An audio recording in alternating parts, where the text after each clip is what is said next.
मेरी यूनिवर्सिटी का एक प्रोफेसर मुझे मोहब्बत भरी नज़रों से देखता था। मैं भी दिल ही दिल में उन्हें चाहने लगी थी। फिर एक दिन मैंने उनके नंबर पर मैसेज कर दिया।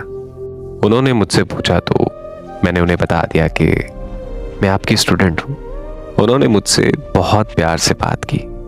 आहिस्ता आहिस्ता हमारी रोज़ फ़ोन पर बातें होने लगी। यूनिवर्सिटी में भी हम अक्सर शाम में बैठकर गपशप किया करते थे। एक दिन उन्होंने मुझे अपने ट्यूशन सेंटर इनवाइट किया। मैं यूनिवर्सिटी के बाद वहाँ चली गई। वहाँ उन्होंने मुझे अपनी मोहब्बत का इजहार किया। मैं खुशी से इतनी पागल हो गई कि मुझे होश ही नहीं रहा और मैंने उनके साथ हर जिस्मानी हद पार कर दी।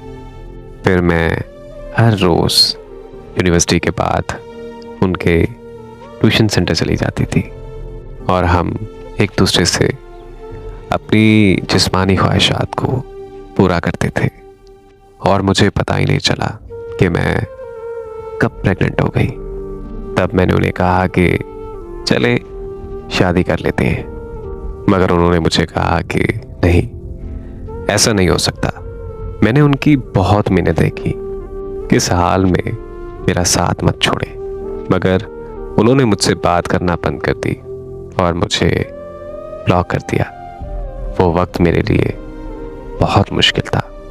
मुझे अबॉर्शन करवाना पड़ा। मैं तकलीफ़ की वजह से 2 हफ्तों तक यूनिवर्सिटी नहीं जा सकी और जब मैं दोबारा यूनिवर्सिटी गई तो मुझे पता चला कि उस टीचर को यूनिवर्सिटी से निकाल दिया गया।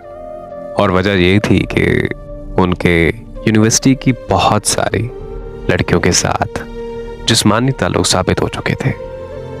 और ये भी पता चला कि वो लड़कियों को ऐसी मेडिसिन खिलाया करता था कि लड़कियां अपने होशो हवास खोकर जिस्मानी ताल्लुक के लिए तैयार हो जाएं। तब मुझे समझ आई कि मेरे साथ कितना बड़ा धोखा हुआ है। मुझे बहुत अफसोस और बहुत दुख हुआ कि वो शख्स इतना घटिया निकला। आज मैं अपनी ही नज़रों में गिर चुकी हूँ। मुझ जैसी हजारों नासमझ लड़कियां आजकल चंद घटिया टीचर्स का शिकार बन जाती हैं और अब तक बनी हुई है। मैं उन सबसे यही कहना चाहूँगी कि बराए मेहरबानी माशरे के ऐसे जानवरों की बातों में कभी मत आना। ऐसे टीचर्स को पता होता है कि कौन सी लड़की को उन्होंने अपने जाल में फंसाना होता है, क्योंकि वो हमें हमसे ज़्यादा जानते होते हैं। वो सबसे मासूम लड़की को ही अपनी जाल में फंसाया करते हैं। मेरी दुआ है कि इस माशरे की हर लड़की इन इंसानी हवान जैसे दरिंदों की बुरी नज़रों से महफूज रहे। आमीन।